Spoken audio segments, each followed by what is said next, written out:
Hello there, today we'll be doing spiral matrix. Let's check it out.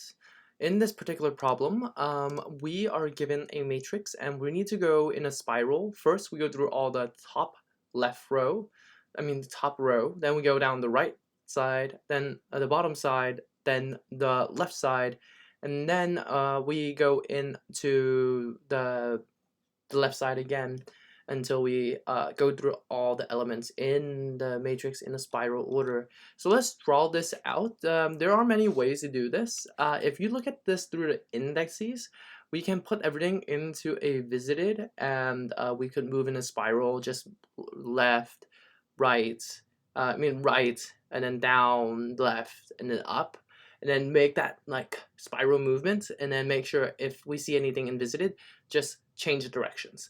A better way to do this, that would cost O of n space and O of n times m time, but O of n times m space, but a way to reduce that space usage to O of 1 is to make boundaries. Here's what I mean. So 4, 5, 6, 7, 8, 9. So, right. Of course, so first things first, we have left, then we have right, then we have top, and then we have bottom. So with these indices, we are able to box this thing in. So we go through all the left items. So we go all the top left items, 1, 2, and 3. So we're done with the top, and we move the top down. So top. Then we go, we're done with those. Now we're going down the right side. So that means we're moving from top to bottom. We get 6 and 9. And we're done with the right. So we moved right in. And now we do a right to left. And we get 8 and 9 from that bottom row. So we get 8 and 7 going backwards. And then we're done with the bottom row. So we move the bottom up, right? And with that, we just have to take the items in that bottom to top place, and we have a 4 in the left row. So now we just move the left and the right to the same area, and we complete this by doing the top, and the top goes down and meets the bottom, and we are done. And we have completed our particular problem with a 5 at the end, which is our specific answer here. So that's the method we'll be using, and let's code this out. Let's make Control Z so that we can go through the steps again while we code it out. This way we make it easier for ourselves. Right, perfect. Okay, so first things first, set the results equals the empty array to collect the results, left and right. We're going to get 0 and the length of matrix at 0. That's the rightest column. Top and bottom. I think if we do left and right, it's because we have so many variables. Bit longer variables make more sense rather than shrinking them down and having to think about them. So we're not going to think about this, make it easier for ourselves, and make longer variables. With that, we can do while left is less than right and top is less than bottom, and we're going to continue to go through all the items. One thing to note is that after checking the first column and the first top and right, is that if there is if it's only one single row, we'll go out of bounds, so we need to make a check there. So let's get started. So get top column, top row. All right, so for I in range, we are looking at left to right. So left and right, and we are going to get res.append, not matrix, and we're looking at the top column, top row, and we're going from left to right, and then once we're done, top minus equals 1. So that's done. We're done with that here in that sense. So get the right column, So to get the right column, we need to do for I in range. Top to bottom,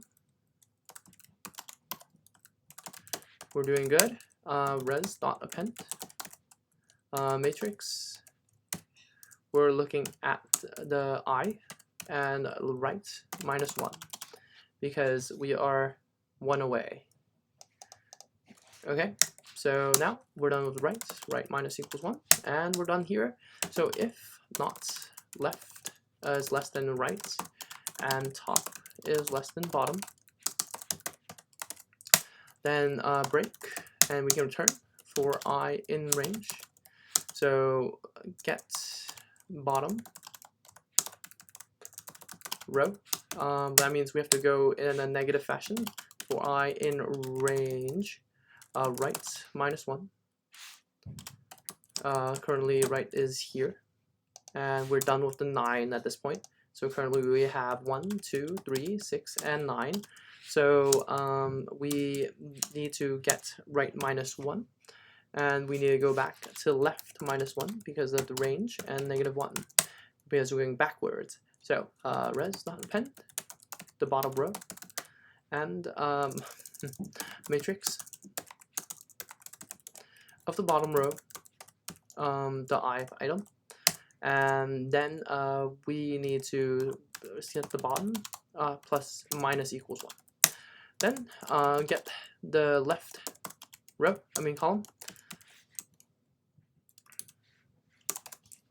So right here we got 8 and 7, and we move the bottom -1. So we're here now, and we need to get the left column. So left column is here. So yes, for I in a range from bottom to top, bottom -1 to top. I think -1 to -1, and res dot append matrix of I. We're gonna go to the bottom to top, and we're gonna take the left column, and that's it.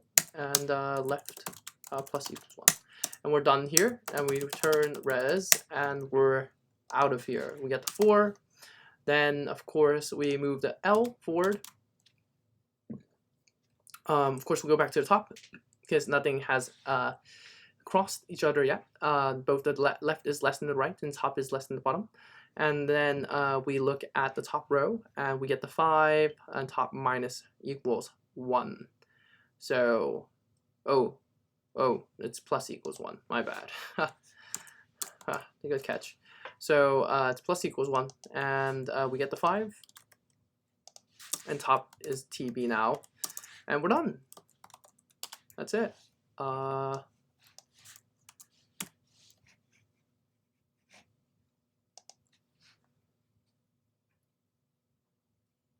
Oh, what happened? Index out of bounds. Oh, bottom -1, right? Because we're out of bounds in the first one. Great, and submit. Perfect, and that is all for spiral order. I think this is a very good solution. Very bound to get you a lot of brownie points during the interview. If you enjoyed this video, like and subscribe. Want more videos, check the link in the description below. And yeah, leave me any questions in the comment section below, and I'd be happy to see if what they are and how we can address them. Thank you very much, and see you in the next one.